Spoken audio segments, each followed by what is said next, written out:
तो दोस्तों स्वागत है आप सभी का एक बार फिर से नई वीडियो में। और आज की इस वीडियो में हम लोग बात करेंगे West Indies women versus New Zealand women के बीच आईसीसी वुमेन्स टी20 वर्ल्ड कप का जो दूसरा सेमीफाइनल मुकाबला खेला जाएगा इसके बारे में।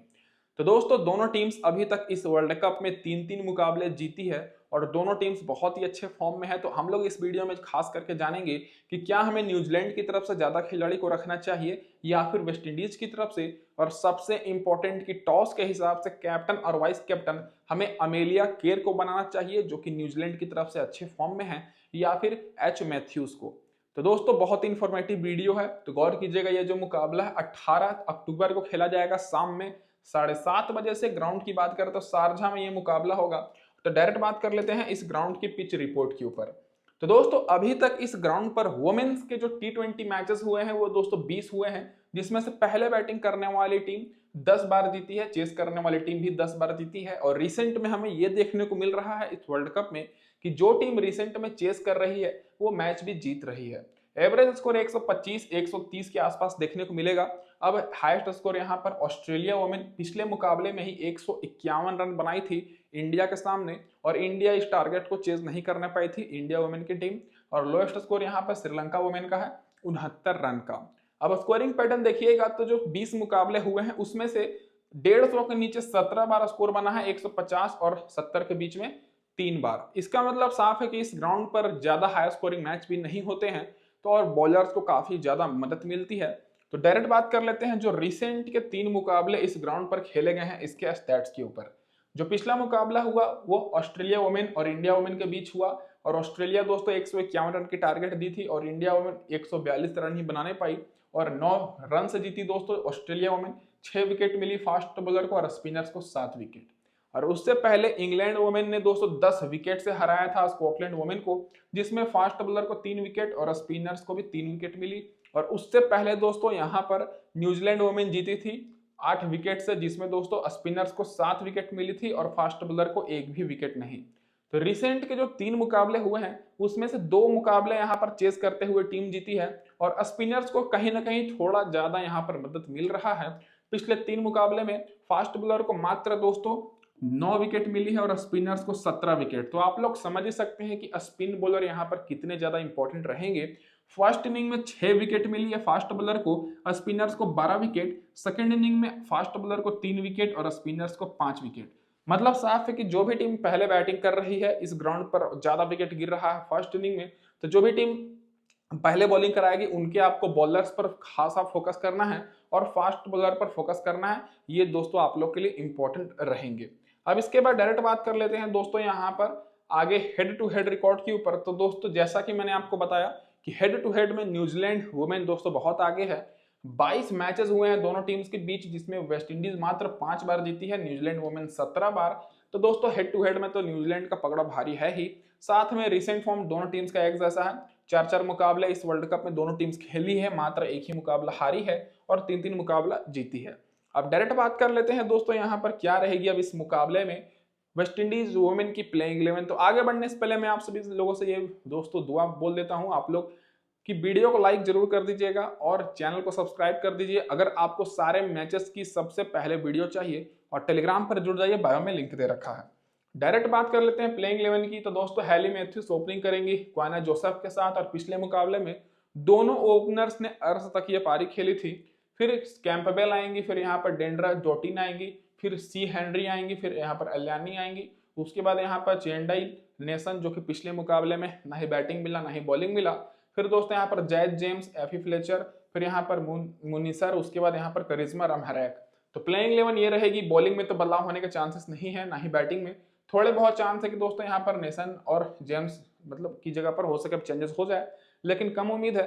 पावर प्ले में दोस्तों यहाँ पर सी हेनरी और जैद जेम्स बॉलिंग कराएंगे और आखिरी ओवर में एच मैथ्यूज और करिश्मा रमहरैक। तो दोस्तों अब ये हो गई यहाँ पर वेस्ट इंडीज वुमेन की प्लेइंग 11 और पूरी बैटिंग लाइनअप भी लगभग यही रहेगी। अब डायरेक्ट बात कर लेते हैं रिसेंट फॉर्म के ऊपर। तो रिसेंट फॉर्म देखिएगा तो इनके जो बॉलर्स हैं दोस्तों केवल 2 बॉलर्स ही इनके अच्छे फॉर्म में हैं, और वो भी अभी हम लोग डिस्कस करेंगे। उससे पहले ओपनर्स की बात करें तो एच मैथ्यूज और क्वाना जोसेफ पिछले मुकाबले में 52 रन की पारी खेली है दोस्तों। जोसेफ और मैथ्यूज दोस्तों 50 रन 2 विकेट की। तो दोनों ओपनर्स बहुत ही अच्छे फॉर्म में हैं, और मैथ्यूज की बात करें तो दोस्तों रिसेंट में 34 रन 1 विकेट, 8 रन 1 विकेट और फिर 14 रन 1 विकेट की पारी खेली है।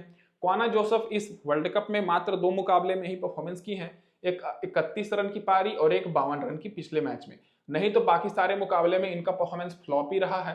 तो क्वाना जोसेफ की बात करें तो ये थोड़ी सी रिस्की रहने वाली है, लेकिन अगर आप लोग टॉप ऑर्डर से वेस्ट इंडीज अगर पहले बैटिंग करती है तब ले सकते हैं। और हेली मैथ्यूज तो दोस्तों सेफ ऑप्शन है ही। अब बात क्या जाती है दोस्तों कैंपबेल के ऊपर, तो कैंपबेल हमारे पास एक बेस्ट ऑप्शन रहेंगे क्योंकि न्यूजीलैंड की जो विकेट कीपर हैं इजाबेल गेज और मेडिक ग्रीन, उनका बैटिंग ऑर्डर नीचे है, तो कैंपबेल पर ही आपको फोकस करना है। इस वर्ल्ड कप में इनका जो हाईएस्ट स्कोर है वो 21 रन का है और फिर एक मुकाबले में 17 रन और 2 मुकाबले में फ्लॉप हुई थी, पिछले मुकाबले में भी मात्र 5 रन। तो कैंपबेल उतनी अच्छी फॉर्म में नहीं है, लेकिन बैटिंग ऑर्डर पहले होने के कारण हम लोग इन्हीं के ऊपर प्रेफर करेंगे, तो ये भी इस मुकाबले में इंपॉर्टेंट रहेंगी। क्वाना जोसेफ को बहुत ही लोगों ने लिया है, लेकिन थोड़ी सी रिस्की है क्योंकि फ्लॉप परफॉर्मेंस ज्यादा इन्होंने दिया है, भले ही पिछले मुकाबले में अर्ज तक ये पारी खेली हो। अब डॉटिन की बात करें तो दोस्तों यहाँ पर डेंड्रा डॉटिन बहुत ही इंपॉर्टेंट रहेंगी इस मुकाबले में, तो इनके ऊपर आपको फोकस करना है। पिछले मुकाबले में 27 रन 1 विकेट, उससे पहले 19 रन फिर 28 रन। तो दोस्तों इस वर्ल्ड कप में ये पहली बार बॉलिंग कराई है और इनको 1 विकेट मिल भी गया, तो इनके मतलब इनको हर मुकाबले में अब इनको बॉलिंग कराया जाएगा, इनको दिया जाएगा। पिछले मुकाबले में 3 ओवर इन्होंने बॉलिंग कराया था, तो दोस्तों ये इस मुकाबले में भी इंपॉर्टेंट रहेंगी। अब इसके बाद बात कर लेते हैं यहाँ पर हेनरी के ऊपर, सी हेनरी। तो इनका परफॉर्मेंस कुछ खास नहीं है, केवल एक मुकाबले में 18 रन 1 विकेट की पारी खेली, बाकी बहुत सारे मुकाबले इनका फ्लॉप गया है, तो ये भी उतनी इंपॉर्टेंट नहीं रहेंगी। तो दोस्तों जो टॉप के यहाँ पर 5 खिलाड़ी दिख रही हैं, इनमें से दोस्तों आपको हेली मैथ्यूज पर फोकस करना है, उसके बाद डी डॉटिन पर फोकस करना है और कैंपबेल कर। और बाकी दोस्तों क्वाना जोसेफ तो मैंने आपको बता दिया थोड़ी रिस्की ऑप्शन रहेंगी, सी हेनरी भी थोड़ी रिस्की रहेंगी। फिर अलियाना की बात करें तो ये भी उतनी इंपॉर्टेंट नहीं है क्योंकि पिछले सारे मुकाबले में इनको विकेट नहीं मिला है, बैटिंग आने के चांसेस थोड़े कम है क्योंकि इनका बैटिंग ऑर्डर नीचे है।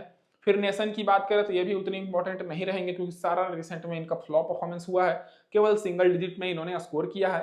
तो आपको वेस्ट इंडीज वुमेन की तरफ से जैसे मैंने शुरू में बताया था कि केवल 2 या 3 अच्छी खिलाड़ी है, बाकी सारी इनकी फ्लॉप परफॉर्मेंस ही दे रही है, फिर भी ये क्वालिफाई कर गई हैं। जैद जेम्स की बात करें तो इनका परफॉर्मेंस भी देखिएगा तो पिछले 7, 8, 10 मुकाबले में केवल एक मुकाबले में इनको विकेट मिला है, तो ये भी उतनी इंपॉर्टेंट नहीं है। बॉलिंग से केवल 2 ही बॉलर इनके अच्छे फॉर्म में है, एफी फ्लेचर जो कि पिछले मुकाबले में हम लोग ने अपनी टीम में रखा था, 3 विकेट ली थी और अभी तक इस वर्ल्ड कप में दोस्तों ले चुकी हैं 3, 2, 5 और 8 विकेट। तो दोस्तों अभी तक वर्ल्ड कप में 8 विकेट ले चुकी हैं और यहाँ पर मुनिसा का भी विकेट मतलब नहीं मिला है, इस वर्ल्ड कप में 0 विकेट है। और यहाँ पर रमहरैक को दोस्तों बात करें तो 5 विकेट मिली है। तो देखा जाए तो दोस्तों यहाँ पर एफी फ्लेचर और दोस्तों करिश्मा रमहरैक, ये दोस्तों 2 जो बॉलर हैं इस मुकाबले में इंपॉर्टेंट रहेंगी क्योंकि यही 2 बॉलर शुरू से विकेट ले रही हैं। भले ही रमहरैक को पिछले मुकाबले में विकेट ना मिली हो, लेकिन उससे पहले 4 विकेट इन्होंने लिया था। तो दोस्तों यहाँ पर टॉप के 3 खिलाड़ी और नीचे से 2 खिलाड़ी पर ही आपको ज्यादा फोकस करना है और इधर से जो बीच में दिख रही हैं ये उतनी इंपॉर्टेंट नहीं रहेंगी क्योंकि इनका फ्लॉप परफॉर्मेंस बहुत ही ज्यादा है। अब डायरेक्ट बात कर लेते हैं दोस्तों यहाँ पर आगे बढ़ने से पहले कि जो लोग भी भाइयों और बहनों अभी तक हमारे टेलीग्राम चैनल पर नहीं ज्वाइन किए हैं फटाफट से जुड़ जाइएगा क्योंकि यहाँ पर आपको टॉस के बाद बिल्कुल फ्री में टीम्स मिलेगी। और अगर आप लोग सारे मैचेस की सबसे पहले वीडियो पाना चाहते हैं तो हमारे यूट्यूब चैनल को सब्सक्राइब कर लीजिए और फॉलो भी कर लीजिएगा, इंस्टाग्राम पर भी सेम नाम से है। अब डायरेक्ट बात कर लेते हैं यहाँ पर हेड टू हेड रिकॉर्ड के ऊपर। तो इनका हेड टू हेड रिकॉर्ड उतना खास नहीं है क्योंकि मैचेस ज्यादा हारे हैं हेड टू हेड में। तो मैथ्यूज 11 मुकाबले 24 का एवरेज है, 10 विकेट इनको मिला है, तो इनका थोड़ा सा बेहतर है क्योंकि ये बहुत ही बेहतर खिलाड़ी भी हैं।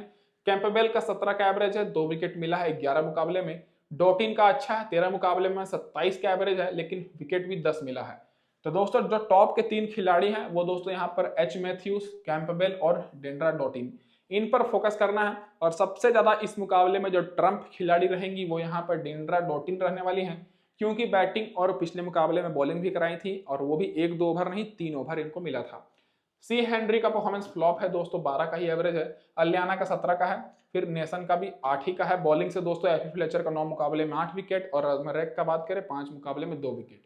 तो यहाँ पर ज्यादा खिलाड़ियों का उतना अच्छा रिकॉर्ड नहीं दिखेगा क्योंकि हेड टू हेड में मात्र 4-5 ही मुकाबले ये जीतने पाई हैं 23 मुकाबले में से।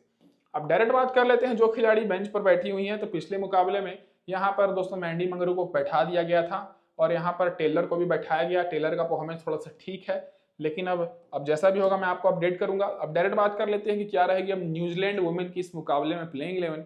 तो दोस्तों न्यूजीलैंड वुमेन भी अभी तक मात्र एक मुकाबला हारी है। पॉइंट्स टेबल पर दोस्तों ये बहुत ही ज्यादा अच्छी पोजीशन पर थी।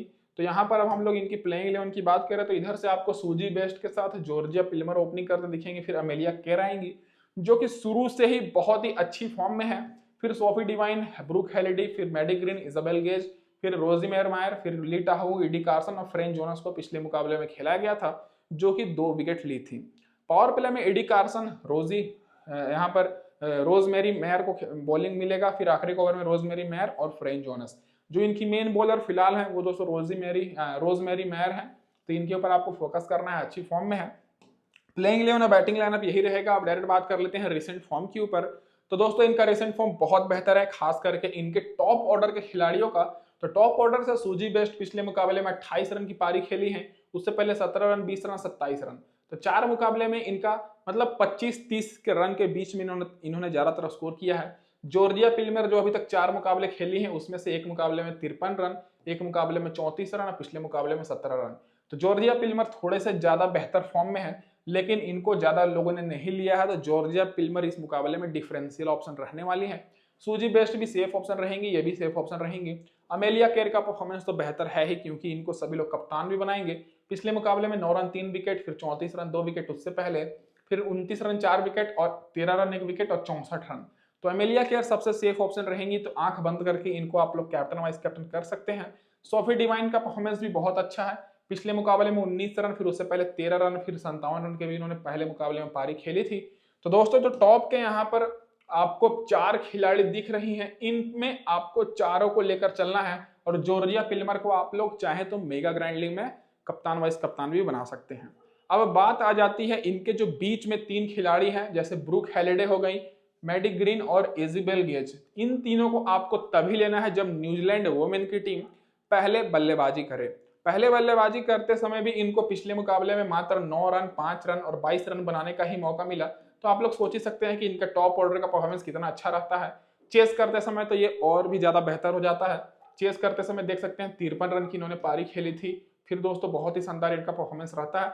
तो दोस्तों जो बीच के यहाँ पर 3 खिलाड़ी हैं, बीच के 3 खिलाड़ी पर आपको केवल पहले बैटिंग करते हुए ही फोकस करना है।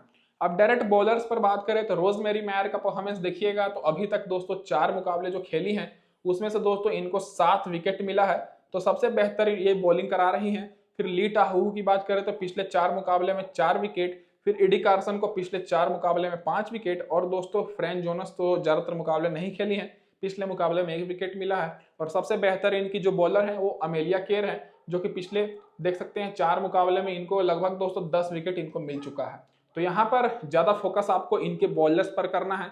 अगर न्यूजीलैंड वुमेन की टीम पहले बॉलिंग कराए तो ज्यादा फोकस करना है कि इनके सारे बॉलर्स को लेकर चलना है। और जो सेफ ऑप्शन रहेंगी वो दोस्तों यहाँ पर रहेंगे लीटा हाउ और एडी कार्सन, जिनके पास बहुत ही एक्सपीरियंस है। रोजमेरी मायर का दोस्तों हेड टू हेड में उतना अच्छा रिकॉर्ड नहीं है, ना ही फ्रेंच जोनस का है। फ्रेंच जोनस का रिसेंट फॉर्म ठीक है। तो जैसा भी होगा मैं आपको टेलीग्राम पर अपडेट करूंगा। अगर दोस्तों न्यूजीलैंड की टीम पहले बॉलिंग कराती है तो बॉलर्स पर ज्यादा फोकस करना है, पहले बैटिंग करेगी तो नीचे के बैट्समैन को भी ले सकते हैं आप सभी लोग। अब दोस्तों हेड टू हेड रिकॉर्ड की बात करें तो दोस्तों सूजी बेस्ट 22 मुकाबले में 25 का एवरेज है, 500 से ऊपर रन बनाई है, 13 विकेट भी ली है। जॉर्जिया पिल्मर का खास रिकॉर्ड नहीं है, मात्र 8 का ही है, लेकिन रिसेंट फॉर्म थोड़ा सा बेहतर है, तो आप लोग इनको रख सकते हैं। अमेलिया केयर की बात करें तो 24 का एवरेज है, 5 विकेट ली है। सोफी डिवाइन का बहुत ही ज्यादा एक्सपीरियंस है, 22 मुकाबले खेली हैं, 20 का एवरेज है, 26 विकेट इन्होंने लिया है।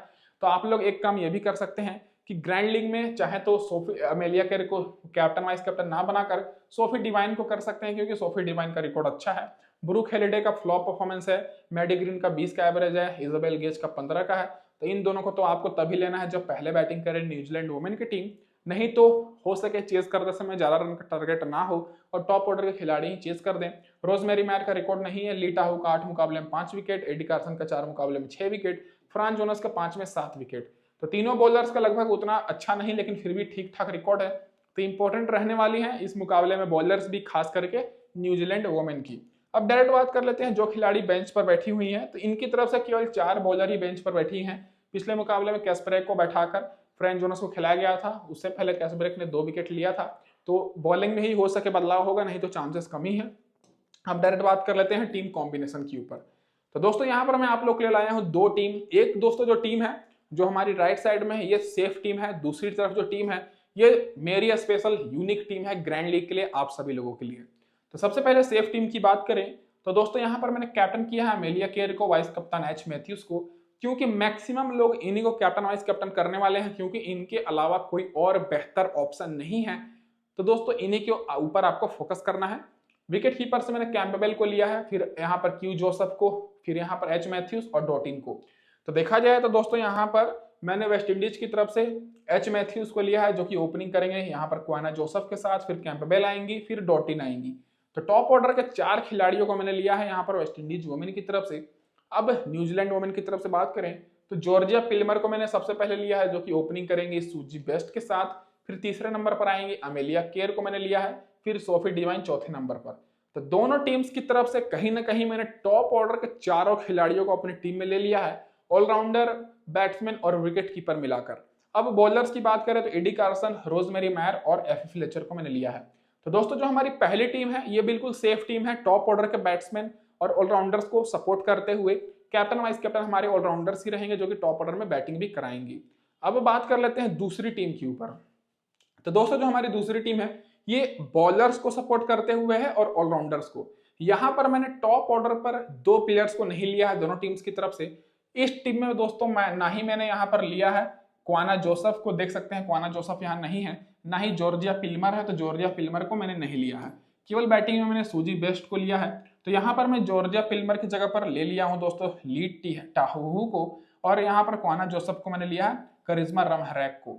तो इस टीम में आपको 2 एक्स्ट्रा बैट्समैन दिखेंगी, इस टीम में दोस्तों 2 एक्स्ट्रा बॉलर दिखेंगी। तो यहाँ पर जो मैंने टीम बनाई है ये बॉलर्स को सपोर्ट करते हुए है। कैप्टन वाइस कैप्टन मैंने रोटेट कर दिया है एच मैथ्यूज को और अमेलिया केयर को। बाकी जो मेरी पूरी टीम सेफ रहेगी क्योंकि दोनों टीम्स में आप सभी को गिने चुने ही प्लेयर्स दिखेंगे जो कि परफॉर्मेंस कर रहे हैं, खास करके वेस्ट इंडीज वुमेन की तरफ से। तो वेस्ट इंडीज वुमेन में आपको 3-4 ऑप्शन से ज्यादा अच्छी नहीं दिखने वाली है। तो दोस्तों ये हो गई हमारे यहाँ पर पूरी टीम कंप्लीट। तो इस वीडियो में बस इतना ही। धन्यवाद दोस्तों आप सभी का वीडियो देखने के लिए। फटाफट से सब्सक्राइब कर लीजिए सारे मैचेस के सबसे पहले अपडेट्स पाने के लिए।